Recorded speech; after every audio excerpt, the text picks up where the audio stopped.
안녕 친구들. 난 미래의 손 승재야. 너희들에게도 해줄 말이 있어 찾아왔어. 아까 보았던 햇빛 초등학교 친구들처럼 너희들에게도 갑자기 위험한 사고가 일어날 수 있어. 그럴 때 너희들이 올바르게 행동한다면 안전하고 즐거운 학교 생활을 할 수 있겠지? 무엇보다도 가장 중요한 건 너희들의 안전이니까. 그럼 햇빛 초등학교 친구들과 같은 상황이 벌어졌을 때 해야 할 올바른 행동에 대해 알아볼까? 첫 번째, 버스가 움직일 때에는 안전벨트를 꼭 매고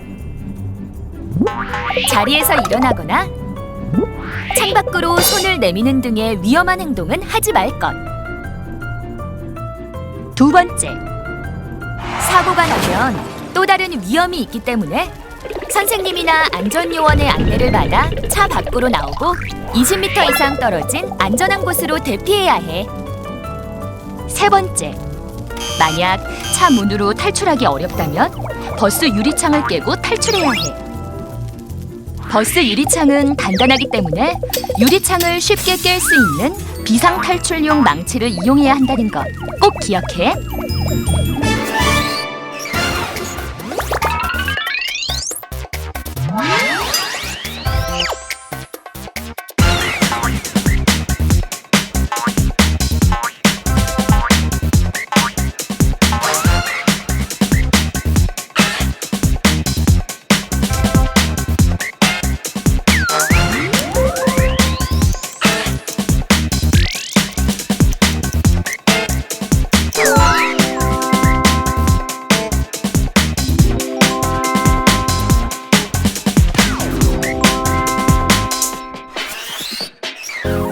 승재가 무단으로 벗어났을 때 교통사고가 날 뻔한 모습을 보았지. 너희들도 안내를 벗어나 혼자서 행동을 한다면 승재보다 더 큰 사고를 겪을 수도 있어. 선생님이나 안전요원의 안내에 따르는 것은 불편하고 답답할 때도 있지만 바로 너희들의 안전을 지키고 모두의 즐거운 체험학습을 위한 것이니까 반드시 꼭 지켜야 해. 첫 번째, 단체 활동 중에는 선생님이나 안전요원의 안내를 따르고 혼자서 장소나 일행을 벗어나는 행동은 하지 말아야 해. 안내에 따르지 않는다면 너희들은 다른 학교 친구들과의 다툼이나 안전사고, 교통사고 등과 같은 위험한 상황에 처할 수 있어. 그리고 다른 사람들에게도 걱정과 피해를 끼칠 수 있다는 걸 명심해. 두 번째, 만약 급한 화장실 이용과 같은 부득이한 경우에는 선생님이나 안전요원에게 알리고 반드시 친구와 함께 갈 수 있도록 해야 해. 그래야만 위험한 상황이나 사고가 발생했을 때 어른들에게 도움을 받을 수 있고 급한 경우 친구가 조치를 취할 수 있기 때문이야.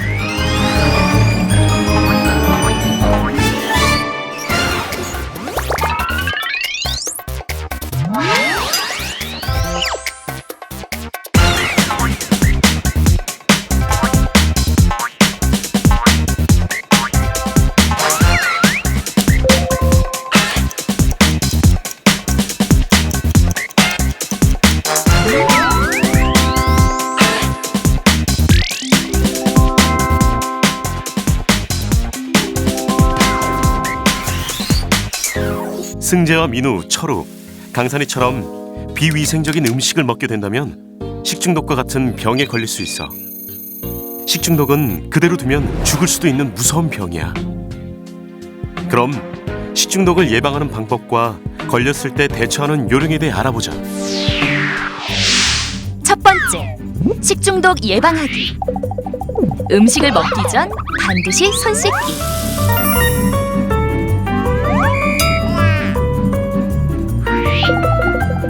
익힌 음식 먹기. 비위생적인 음식은 먹지 않기. 깨끗한 물 마시기. 유통기한은 반드시 확인하고 먹기.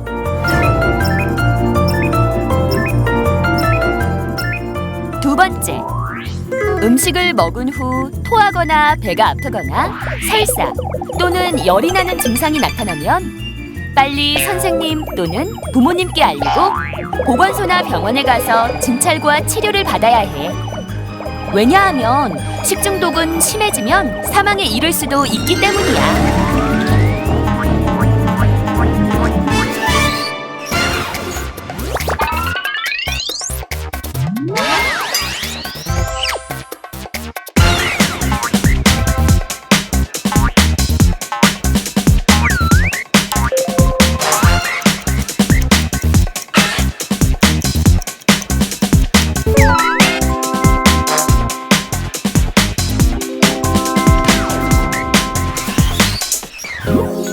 안전 표지판은 사고가 일어날 위험이 큰 장소나 시설, 교통수단 등에 항상 부착되어 있어.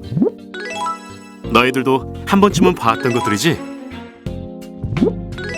이런 안전 표지판의 내용을 지키지 않아서 지금도 많은 사고들이 발생하고 있어.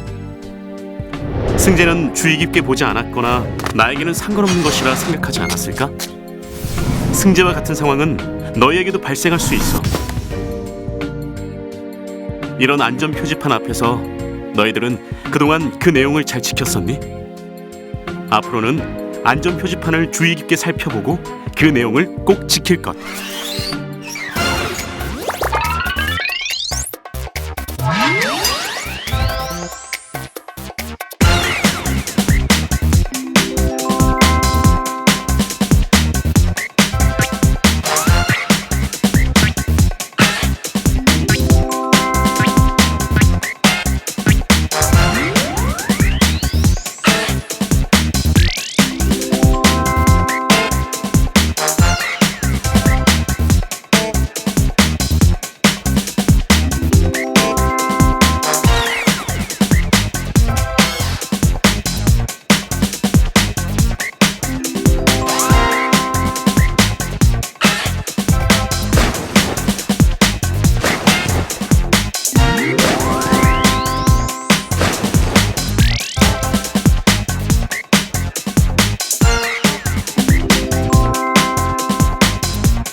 승재와 친구들처럼 위험한 행동을 하다가 큰 부상을 당할 수도 있어.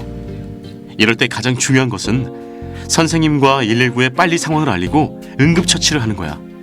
그래야만 소중한 생명을 구할 수 있어. 먼저 사고가 발생하면 공통적으로 해야 할 일. 빨리 선생님께 알리고 119에 신고해야 해. 그리고 응급처치 방법을 알면 응급처치를 해야겠지? 만약 상처에서 피가 난다면 깨끗한 천 등으로 상처를 덮어 피가 멈출 때까지 세게 눌러줄 것. 상처 위에 붕대를 세게 감고 상처 부위를 심장보다 높게 해야 해. 뼈를 다친 것 같다면 다친 부위가 움직이지 않도록 고정해주고 피가 날 때는 깨끗한 천 등으로 상처를 먼저 덮어줘야 해. 만약 상처 부위에서 열이 난다면 차가운 것으로 찜질하는 게 도움이 돼.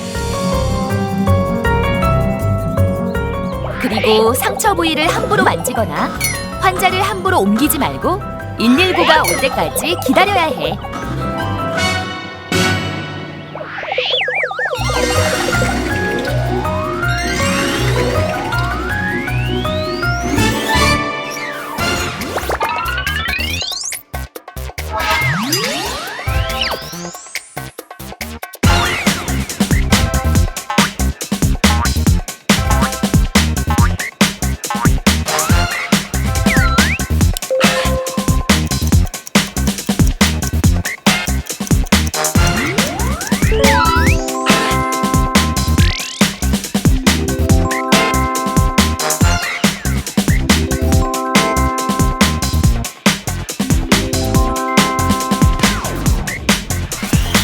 지금 말한 것들을 반드시 기억하고 꼭 지킨다면 안전한 체험 활동을 할 수 있겠지?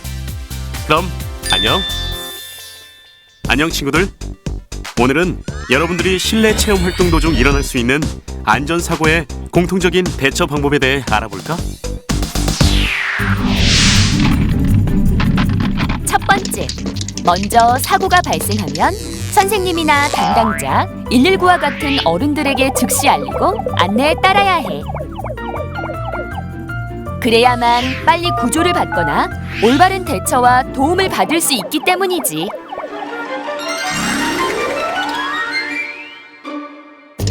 두 번째, 도움을 기다릴 수 없는 위급한 상황이라면 안내방송을 주의 깊게 듣고 위험한 장소를 빨리 벗어나고 소리를 질러 주변에 도움을 요청해야 해. 세 번째, 누군가가 다쳤다면 신속한 응급처치가 필요해. 간단한 응급처치만으로도 사람을 살릴 수 있기 때문이지. 기본적인 응급처치는 꼭 알아둬야 하겠지? 화재 발생 시에는 불에 의한 화상도 조심해야 하지만 더 위험한 것은 연기와 유독가스에 의한 질식이야. 네 번째, 젖은 수건이나 옷으로 코와 입을 막고 가능한 깊은 숨을 들이마시지 않도록 해야 해. 그리고 대피 유도 등을 따라 낮은 자세로 신속하게 대피해야 하는 것 명심해. 다섯 번째, 비상시에 엘리베이터는 추락하거나 갇힐 위험이 있으니 절대 타지 말고 계단으로 대피할 것.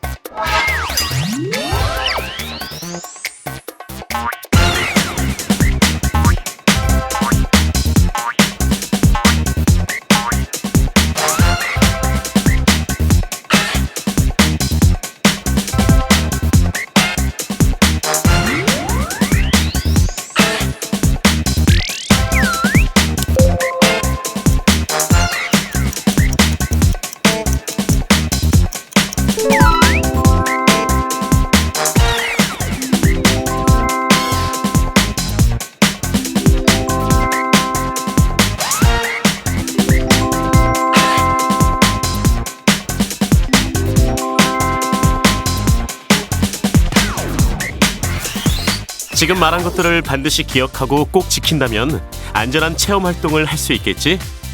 그럼 안녕! 안녕 친구들! 오늘은 위급 상황에서 119에 신고하는 방법을 알아볼까? 신고를 해야 된다는 건 누구나 다 알고 있는 사실이지? 하지만 평소에 신고하는 연습을 하지 않았다면 막상 위급한 상황에 닥치게 되었을 때 당황해서 올바른 신고를 하지 못하게 돼. 그렇게 되면 구할 수 있었던 소중한 생명을 잃을 수도 있어.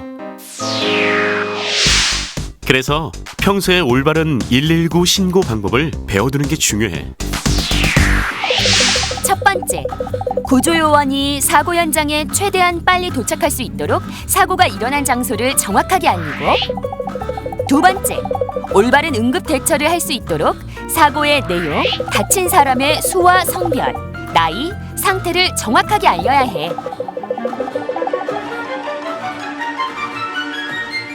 세 번째, 만약 전화가 끊어지거나 갑자기 연락이 되지 않으면 119에서 다시 연락을 해야 하니까 신고하는 사람의 이름과 전화번호는 반드시 알려줄 것. 네 번째, 응급 상황이 변할 수 있기 때문에 즉각적인 대처를 위해서 구급차가 도착하기 전까지 119 전화를 끊지 않고 지시를 따라야 해.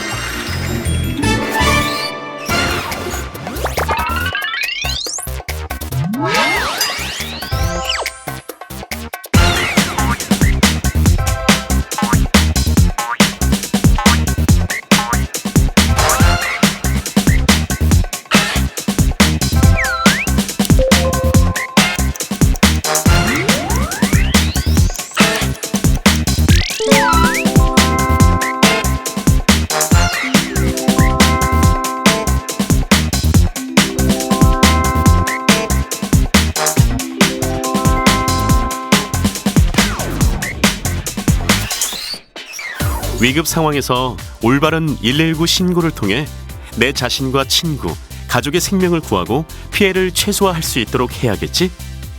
그럼 안녕.